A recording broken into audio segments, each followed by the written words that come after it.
brand is closing out 2026 with a release that highlights one of the fastest rising sneaker regions in the world.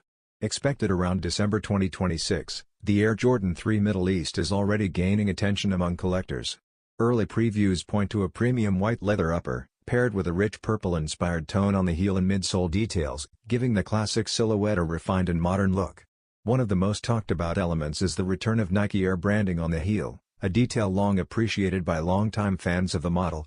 Reports also suggest special tongue branding, adding another layer of storytelling that reflects Middle Eastern culture and heritage.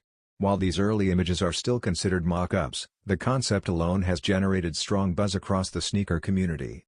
With regional exclusivity rumored and premium design cues throughout, this Air Jordan 3 is shaping up to be a standout holiday release.